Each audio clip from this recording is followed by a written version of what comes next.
Hello, and welcome to Political Forum for Wednesday, February 11th, 2015. We welcome today as our special guest, State Representative Arthur Turner from Illinois' 9th District. Welcome back to Political Forum. Thank you. Thank you for having me. I'm Rod Joy, a board member here at CAN TV. Political Forum is a live, interactive call-in program that's designed to connect you directly with your elected officials. Over the next 25 minutes or so, we hope you'll have an opportunity to learn more about Representative Turner, his views on some of the pressing challenges and opportunities facing the state. Above all, this program is about fostering a strong sense of civic engagement in Chicago.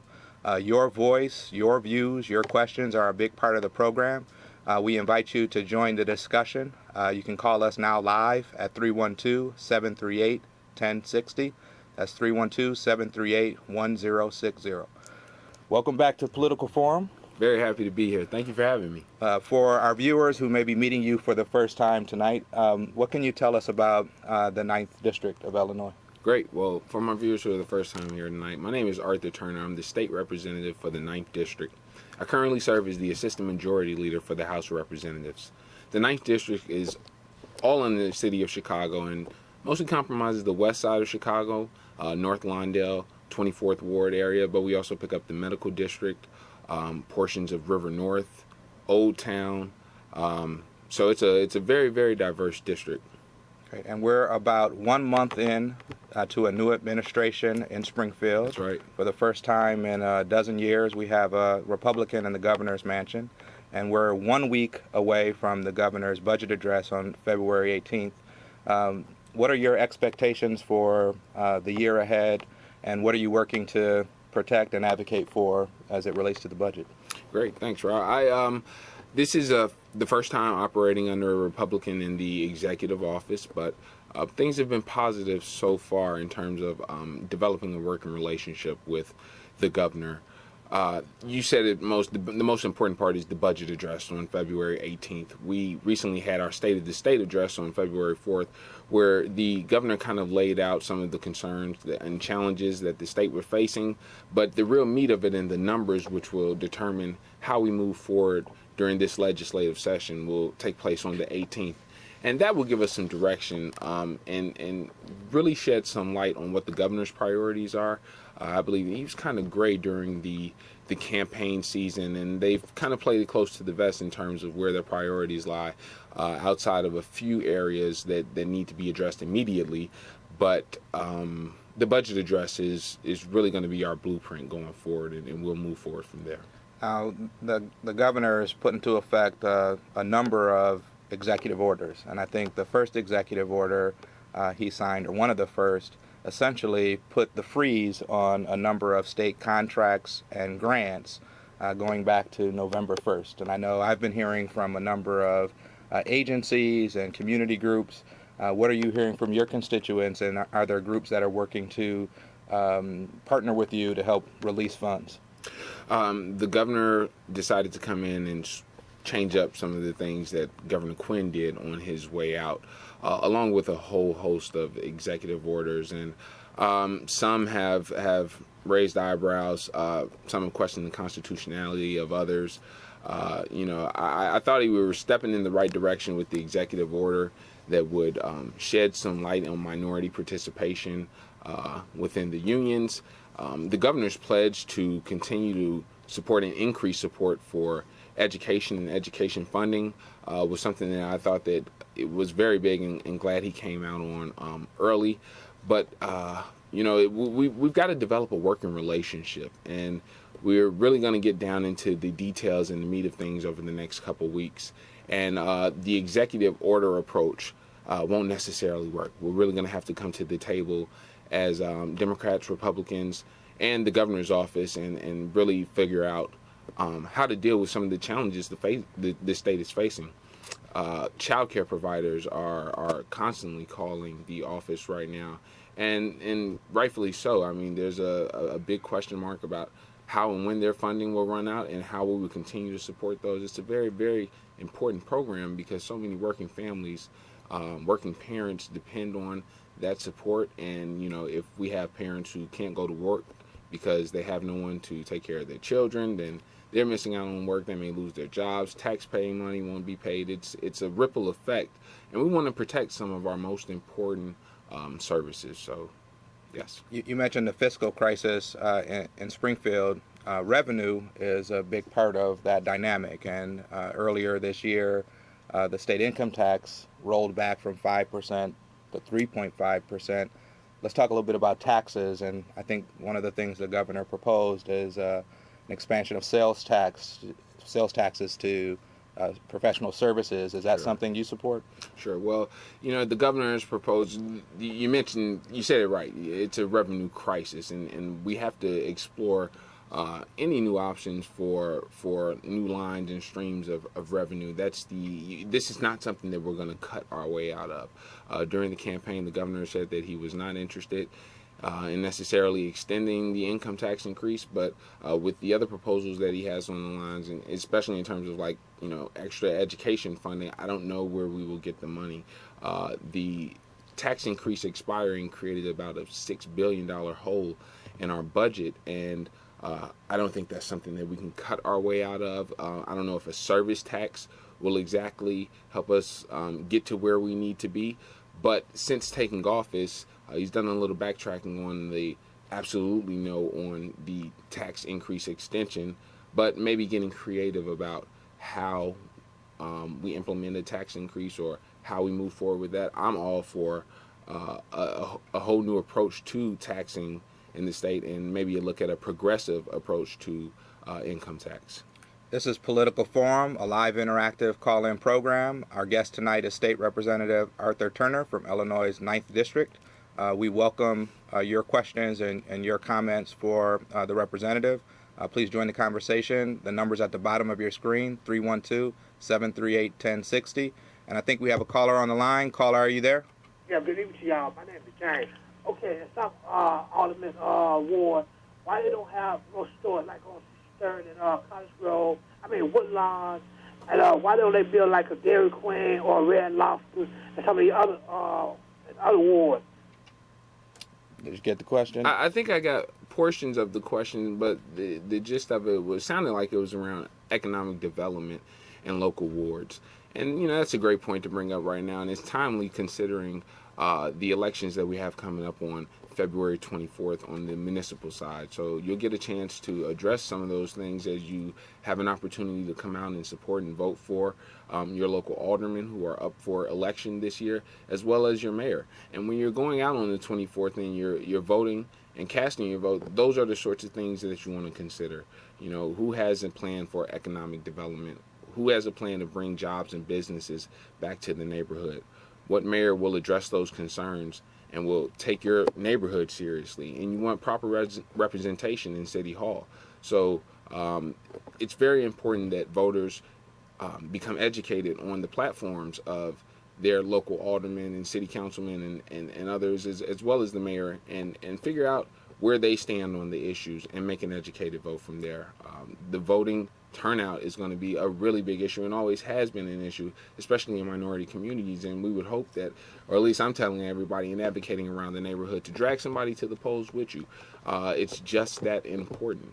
And we really need to come out strong and make our voices heard on February 24th. I say voting is the heartbeat of our democracy. Absolutely. We're just a few days away from the February 24th municipal election. There are 183 now candidates running for the 50 seats on the Chicago City Council, and your voice, your vote is critically important. I think we have another caller on the line. Caller, are you there? Hi, I have a question about the governor's, I think it was an executive action regarding union dues or something like that. And what my understanding is that it kind of gives people an option to opt out of paying union dues. And I don't necessarily see, I'm supportive of unions, but I don't see why that would be a problem, or why people call that union busting. Right. So, great question, and this is this executive order around the fair share of the union dues portion has generated a lot of concern and questions, and the portion of the executive order, it will apply to about 6,500 state workers, and it would say that if you don't want to pay into the union, then basically you have the option not to pay in to those union dues on your monthly check. the whole discussion around right to work, unions, and everything is something that we'll be vetting very closely over the course of this next year. I personally can say right now that I'm not for union busting, and that's not going to be my approach to this discussion. I think unions play a very important role in the workforce. They've fought for quality wages for families and workers and rights for workers, and I don't think that we should step away from that or retreat from that direction in terms of rights for union workers or unions in general. But there are some issues and some discussions that need to take place. Minority participation in some of the trade unions can be very low, and very hard for minorities to access those unions and become journeymen and get the right training and get those quality jobs and wages that come along with them. So I'm happy that we're having the discussion in that sense, but I wouldn't consider myself a union buster, and that's not, or at least I'm hoping we're not going that direction as a legislature this year. I think we have another caller on the line. Caller, are you there? Yes, I am. Thanks for taking my call. I did read that you had introduced a legislation in regards to heating expenses related to gas for low-income families. Could you talk about that? I don't know if it was necessarily my piece of legislation, but there are, we're in the point of session right now where people are submitting many different bills. And those are some of the things that we're going to try to protect, working families, low-income families, those who depend on different social services that the state provides. We want to make sure that even in the toughest financial times that we're in right now, we protect families who need and depend on these services. We help service providers who are providing these services to continue to be able to pay their employees and provide the services for the communities in which they're located. So all sorts of measures around making sure there is quality housing, heating, and other services for citizens of the state will be things that we're taking close eye on going forward. I think we have another caller on the line. Caller, are you there? Hi, how are you? Hi. I had a question. I know the governor proposed increasing the minimum wage over the next 7, or I can't remember if it was 7 years or 10 years. Now, I know that Senator Lightford also introduced a bill, and I just want to know, where does that stand, her bill? Great question. One of my favorite topics. Minimum wage. The governor in his State of the State address proposed that, suggested that he would like to move the minimum wage to $10 over the course of 7 years. $10 over the course of 7 years. Which is something that we're not interested in at all. At least I'm not interested in, speaking for myself and many of my colleagues that I've had discussions with around this issue. The Senate did pass a bill out last week. Senator Kimberly Lightford has a bill that would raise the minimum wage to $11, going from $8.25 to $9, and then to $11 at 50 cents a year. And that bill was passed out of the Senate. It now came over to the House, and it's waiting for action in the House, in which we'll take consideration on that. And if we pass it out of the House, we'll send it up to the governor's office. There are going to be discussions around minimum wage and continuing to negotiate around minimum wage. There are many factors and many things to consider. Chicago has taken action on the minimum wage, and I'd like to see some protections in any bill that we pass that would grandfather in or okay their $13 legislation that they passed here in the city. And but those discussions and those talks will continue, and I would imagine they'd go on over the next couple weeks, and hopefully we can take some legislative action. But these big issues may get drawn out over the course of the spring session. Either way, we'll be fighting for working wages for families and those who depend on minimum wage. That increase only puts more money back into the economy, more money back into the families' pockets who need it, and they spend that money, and that's a good thing for revenue generation and what we're trying to do as a state. So I'm very happy about minimum wage, and that's something that we'll be taking up this year as well. Thanks for the call. I think we have another caller on the line. A lot of calls. Caller, are you there? Yes, good evening. Good evening. Hey, I have a question. Well, actually, I want to get your take on this. Recently, there's some exciting news about, well, I think it's exciting, about a state-sponsored retirement plan for people who I guess who work for a company that does not have a retirement plan, that they can go in with the state, and it's an opt-out program, not an opt-in program. I just want to see what's your take on it, and if you think it's a good thing for the state. Well, it's not a state-sponsored. If I believe, if I'm familiar with the bill that you're talking about, that Barbara Flynn Curry passed during the veto session during this last General Assembly, it would create a savings. It would say that business owners had to create a savings plan or create some sort of savings plan for elderly or for those who may not have one. And I think that that's a good thing. Savings is important. Many people, if oftentimes don't save or don't understand the importance of savings, and savings supplements the pension benefits that people get after they finish working, or if you don't have those benefits, you'll really be depending on your savings. But some savings is something that we need to practice. It's learned, and I think that the state promoting savings is a good thing. We've talked a little bit about Governor Rauner, the state of the state, some of the governor's recent executive orders.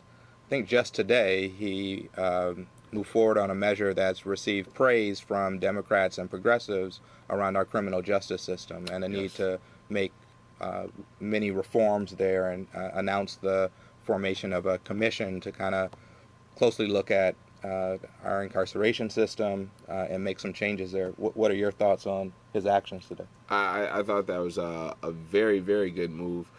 The situation at the Department of Correction is very bad, and we've discussed that over the past couple of years. The numbers are we're exploding with inmates. About, I think, we're getting close to about 10,000 people over capacity within the jails. There's all sorts of issues popping up, lawsuits around humanitarian issues with the conditions in some of our facilities. So the pledge and the commitment to reduce the number of inmates that we have, and just to reform the approach on sentencing and how we deal with punishment and crime here in Illinois, I think is a step in the right direction. And I'm glad that it's on the governor's radar and that it's something that's important to him as well. We have a lot of people who are in jail and incarcerated for nonviolent offenses and drug offenses and many different things, when I think we should switch our approach to incarceration and really lock up those who are a true threat to society and who pose the biggest harm to being in public and operating around society, and not necessarily those who need treatment and who have a disease or a sickness. The governor and his administration they've expressed interest in redirecting some of these potential inmates to local community services who can provide treatment for some of the things that may ail them, or for some of the reasons why they continue to end up back in jail. There's many mental health issues that need to be addressed, and that's something that leadership, as well as the governor's office, has pledged to look into and invest in going forward. And I think those are all good moves, especially the move to get people back to community services to deal with some of their issues that may have them seeing the recidivism numbers high and people going back to jail for drug offenses and things like that. I think we need to empower our local social service agencies and help them service the community and relieve some pressure on our Department of Corrections. This is Political Forum, a live interactive call-in program. We invite you to flex your activism muscles by picking up the phone and calling in with your questions for State Representative Arthur Turner.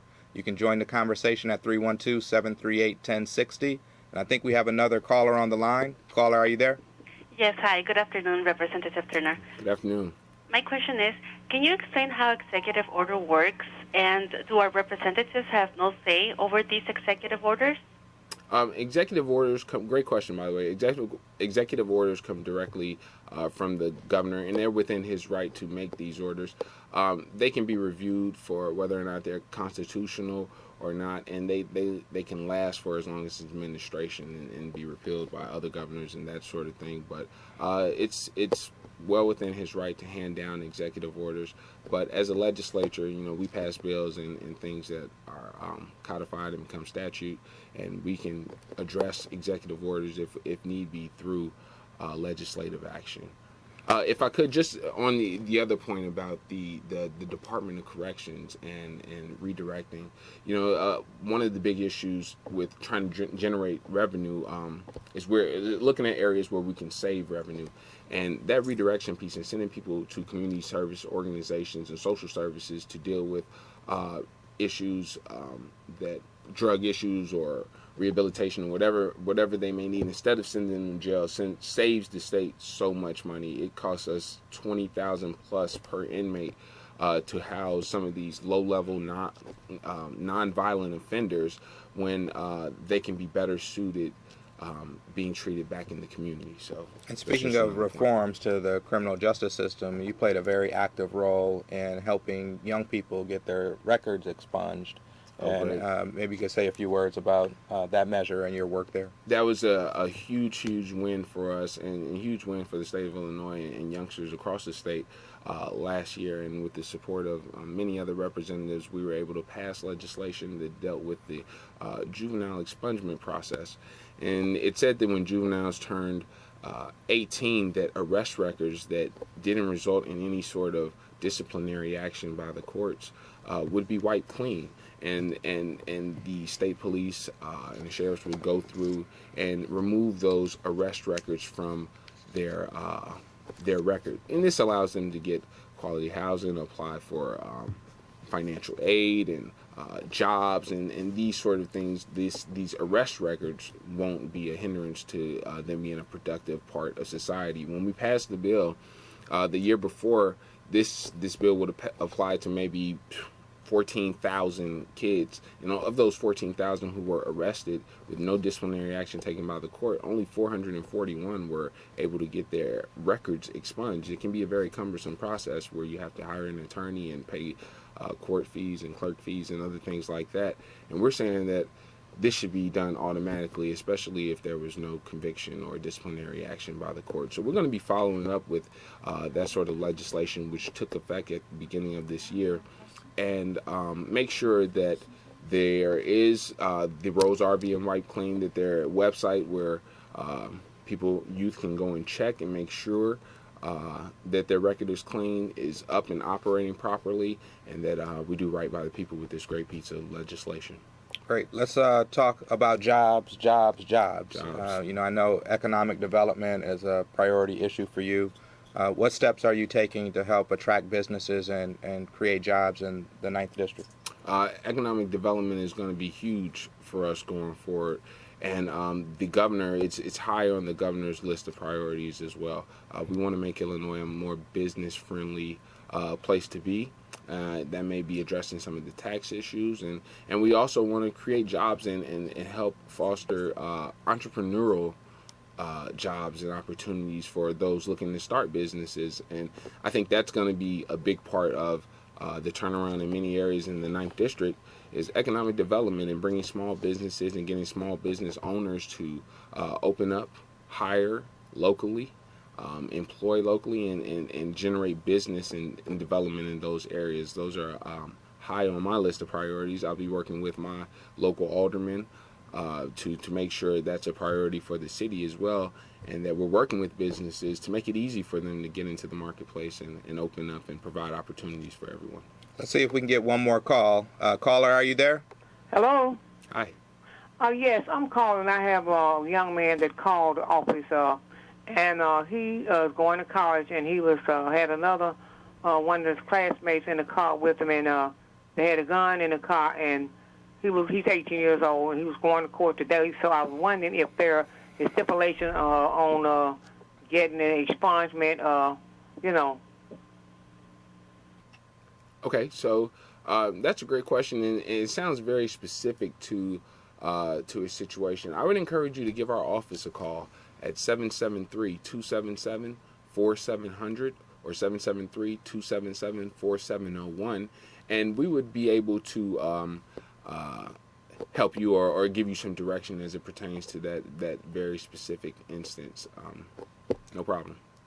We'd like to thank Representative Turner for coming out tonight and joining us again on Political Forum. Thank you for having me. In order for our democracy to thrive, we need an informed and engaged citizenry. So we'd like to thank you all for tuning in and for calling in, and we'd like to invite you to join us next week on Wednesday at 7 p.m. for the next edition of Political Forum. Thank you. Thank you.